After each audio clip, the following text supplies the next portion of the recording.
So hello guys, welcome back to my channel. This is Bisdakte. So ngayon guys ay mag-skipping rope ako sa gabing ito.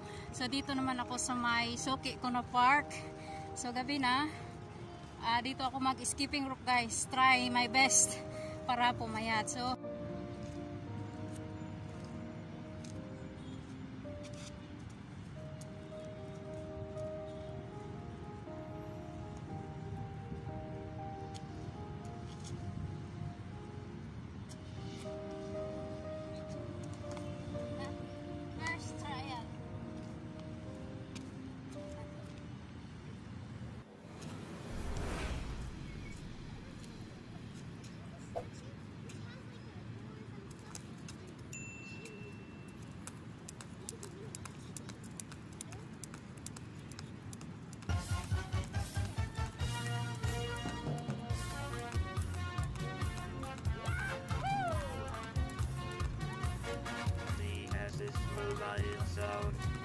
You're listening at Summer Radio.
So yun guys, ang hirap pala ang hirap pag skipping rope.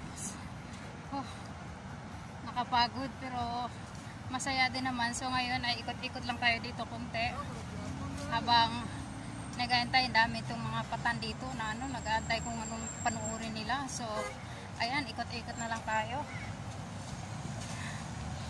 So ang hirap guys, grabe, hirap bilang OFW. Alam mo guys, noong nag-apply ako ng abroad. Ilang beses kaya ako tumakas ng agency. Saka 3 times ako naging offload. Na-upload ako guys. Yung pag-upload ko is 100,040. So kasi ang ticket ko ay ang mahal ng ticket. Yung isang ticket ko na one way ay invalid kasi wala akong e-ticket. So iniwanan ako ng eroplano.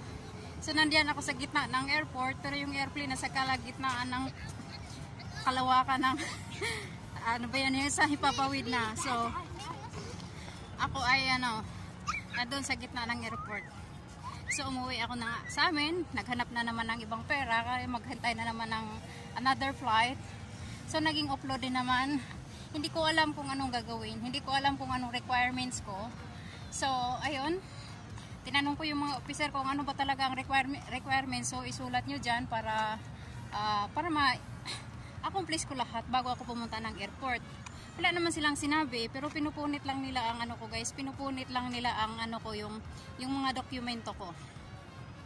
So sa bandang huli, in the past forward tayo, upload na naman ako noon. Wala pa rin kwenta yung ticket ko.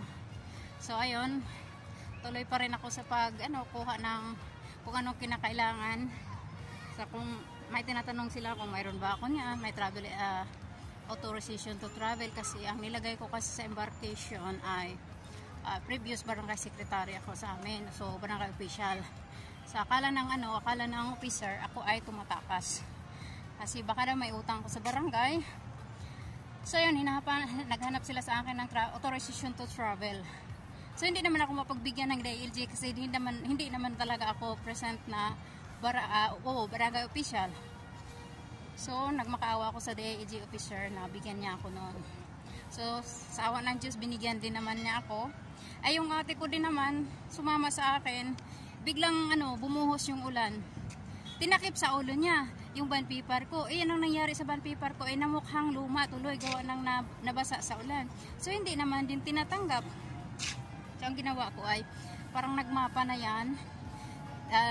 Nilagyan ko siya ng chalk, white chalk, para pasirox ko siya uli para mawala yung parang mapa.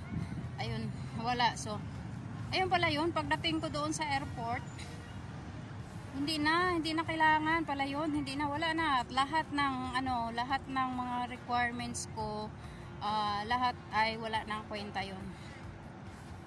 Kinano na siya, bali invalid na kasi may tumutulong sa akin na aswat doon sa airport, kaibigan ng kapatid ko. So kinakausap ko siya, tapos tinanong niya kung magkano ang pera ko. Sabi ko naman ay ang pera ko dito ay 10,000 na lang. Sabi niya, sige, may pamasahe ka pa. Sabi ko, mayroon. Pero hindi ko sinabi lahat, guys. Sa totoo lang, may 30,000 ako. So yung pera ko ay nilagay ko dito sa under ng bra ko. Dito ay yung 10, dito din sa kabila yung 10. Ang iba naman ay doon sa sapatos ko. So worth naman yung worth as 30,000.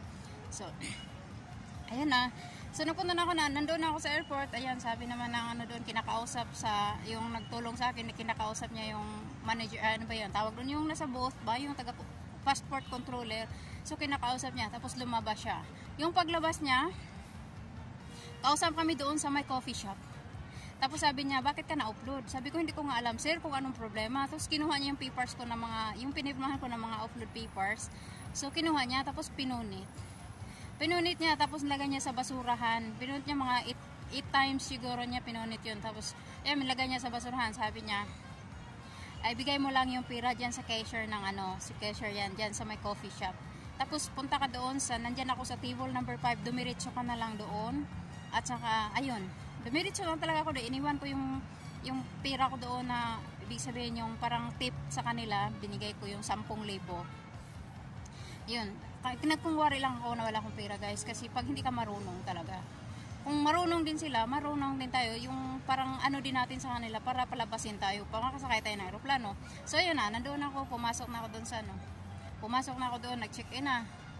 So na-check-in ako, tapos na, sabi pa naman ng tumulong sa akin ay, pagkatapos mo check-in, lumabas ka muna ha, para ayun, magkwento-kwento, ganyan. So may nagtira pa naman ako may tira pa ako na pera. So binigay ko yung tumulong sa akin, binigyan ko siya ng 5,000. So yung iba binigay ko sa anak ko, binigay ko sa mga pinsan ko naghatid sa akin para pang-snack nila kasi hindi ko naman magamit pagdating dito. So yun na, parang lang, confident na kasi na-check-in na. Ay maya-maya tinawag na pala yung pangalan ko. Sabi ng anak ko, ma, tinawag ka na, yung Pijing na Meralis. So ayun. So pagdating ko doon, sabi naman ng hinatid nila ako doon. Hindi na ako nagdaan sa checking.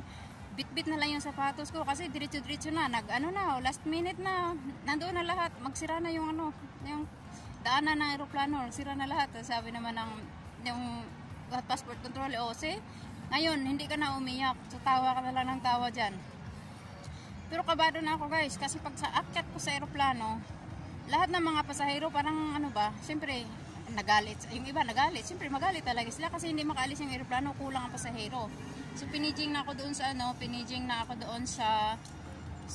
loob ng airport. Ay sabi pa naman ng mga ticketing, nandiyan na siya sa loob.